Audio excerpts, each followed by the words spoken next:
Thousands of Polish farmers protested outside the Prime Minister's office in Warsaw on Wednesday, burning tyres and throwing firecrackers as they demanded a halt to cheap imports and environmental regulations which they say harm their livelihoods. Protesters burned tyres and ignited flares in front of Donald Tusk's office, while elsewhere in the country they blocked roads and stopped traffic on the outskirts of the capital. We don't agree with the demands of the Green Deal, with restricting our use of chemical products, of everything, with importing illegal food that is chemically contaminated. That's what we are opposed to.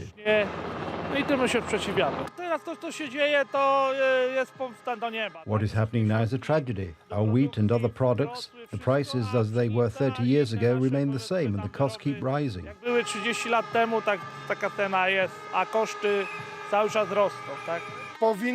We should support farmers because without them we have no food. Without them we will have nothing.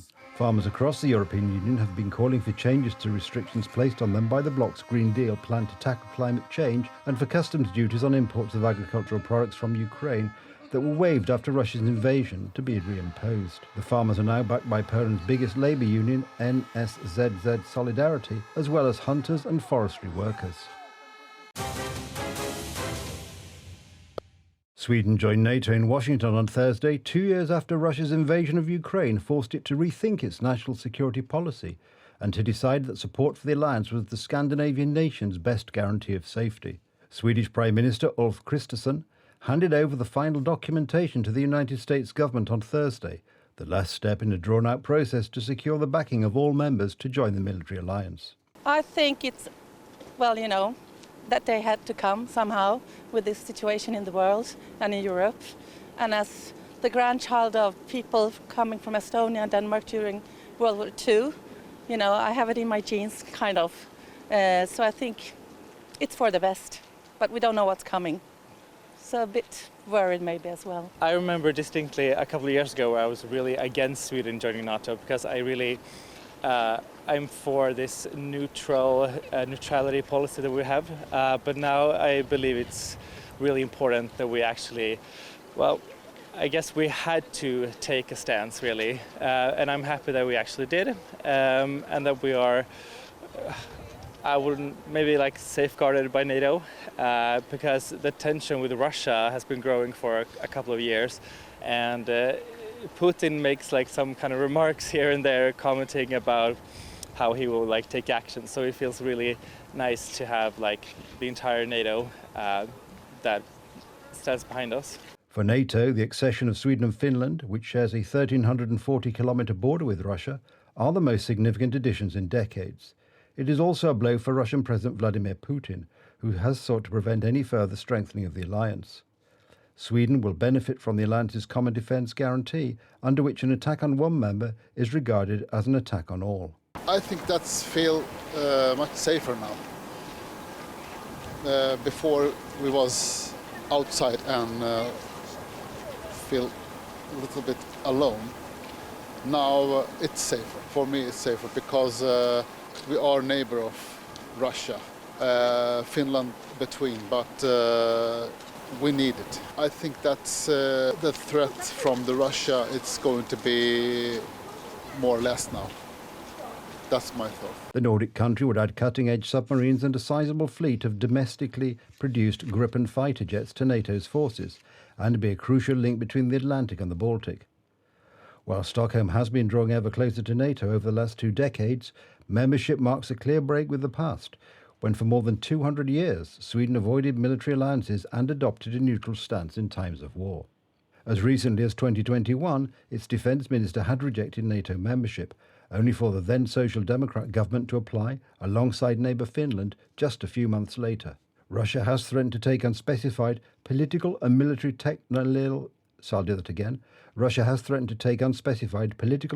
technical countermeasures in response to Sweden's move. The European Union's leading political group, the centre-right European People's Party, voted on Thursday to endorse European Commission President Ursula von der Leyen as their candidate to run the bloc's powerful executive. EPP delegates voted 404 and 89 against in rubber-stamping von der Leyen as their candidate for another 5 years in one of the European Union's top jobs that will be decided following a bloc-wide parliamentary election in June. Speaking at the party caucus in Bucharest, Vondelan listed the war in Ukraine, the crisis in Gaza destabilising the Middle East, and the rise of China as key challenges ahead for the 27-nation EU, a wealthy bloc of some 450 million people. Thank you, my friends. We are united in the messaging. Now it's time to get out there and convince the people to win their hearts and to win their minds. And my dear friends, this is only possible if we are a great team. I know I can rely on you. I know I can rely on our fellow leaders. Thank you for the support. Putin must not win the war with which he attempted to shift borders by force again. And we will stand by Ukraine and support it on its further steps towards Europe, because this is the only way that we can preserve the security and the prosperity of the European Union. Ursula von der Leyen will have another term charting the bloc's policies on everything from big tech and state aid to Chinese investment screening and sanctions against Russia. A former German defence minister, von der Leyen stirred the European Commission over the last 5 years through the COVID-19 pandemic, Russia's 2022 invasion of Ukraine, and a related energy crunch in Europe. Russian artillery shelling set a large shopping mall ablaze in Ukraine's southeast, local authorities reported on Wednesday. On Thursday, firefighters were still at the site of the burnt shopping mall, with charred equipment seen inside amid air raid siren blaring in the city of Nikopol. The deputy director of the shopping mall said none of the employees were injured as they took cover in a shelter. На даний час було в магазині майже 30 людей. There were almost 30 employees inside. They were in a shelter. After 3 direct strikes at the shopping mall, the director made a decision to evacuate personnel. No one sustained any wounds. All employees are safe and sound. Він провів евакуацію людей повністю, всього персоналу. Ніхто не постраждав, всі живі, всі здорові. The governor of Dnipropetrovsk region said on Wednesday that in the Telegram messaging app that the city of Nikopol, that sits opposite the Zaporizhia nuclear power plant across the Dnipro River, was attacked 4 times on Wednesday by both artillery and drones. The State Emergency Service of Ukraine released a video of firefighters putting out the fire. Reuters was able to confirm the location of buildings, parking lot and road layout seen in the videos, which match satellite and file imagery of the area, and Reuters footage from the scene. Meanwhile, Ukrainian President Volodymyr Zelenskiy and Greek Prime Minister Kyriakos Mitsotakis were visiting the Baltic seaport of Odesa on Wednesday when a Russian missile hit the infrastructure close enough for the leaders to see the strike. The attack occurred at an estimated 500 to 800 metre distance from the delegations, sources said. A video published by Ukraine's presidential press service showed the leaders meeting at the port, but did not include footage of the moment of the blast. The Ukrainian Air Force announced a ballistic missile threat in the region this morning, but there were no official reports up until the press conference after leaders inspected the port and Ukraine's humanitarian corridor for maritime exports. The strike killed 5 people, a Ukrainian Navy spokesman said. Mitsotakis, who was on his first visit to the country since Russia's invasion in February 2022, said that during the tour, the delegation heard sirens and a big explosion as they headed towards their cars. The Russian Defense Ministry said its troops attacked a hangar housing Ukrainian naval drones in the port, adding that the goal has been achieved. Ukraine's Black Sea port infrastructure has been a constant target for Russian attacks, which have stepped up since mid-July when Moscow quit the United Nations brokered deal that allowed safe passage of Ukrainian grain shipments, and Kiev established its own export corridor. Russia has launched over 880 attack drones and over 170 missiles on the Odesa region and port infrastructure site since, a Ukrainian Navy commander said during the tour. The open-air installation of Venus of the Rags, one of the most famous works by Italian contemporary artist Michelangelo Pistoletto, was inaugurated in Naples on Wednesday after it was destroyed by an arson attack last year. The new giant version of the sculpture, of which several examples are on display in museums around the world, was unveiled in Piazza del Municipio, a monumental square in the heart of the southern Italian city. Ma sono fatti con una dichiarazione.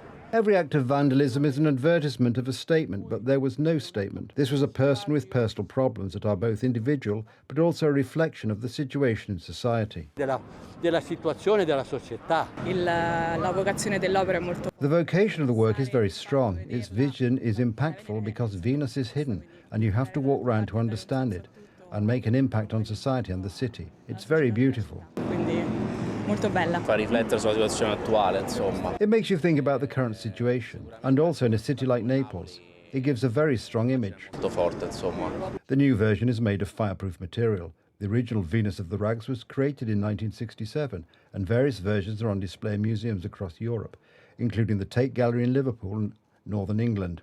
A symbol of the Arte Povera movement, which counts Pistoletto among its leading members, it shows the Roman goddess of love, beauty and fertility standing next to a pile of rags. The installation, first created in 1967, is meant to convey the juxtaposition between eternal beauty, represented by the goddess Venus, and modern society's social degradation and consumerism. Pistoletto, 90, entirely financed a new artwork, which was permanently donated to Naples. The money raised through a crowdfunding effort launched after the fire will be used to finance projects by non-profit organisations supporting people with disabilities and female prisoners.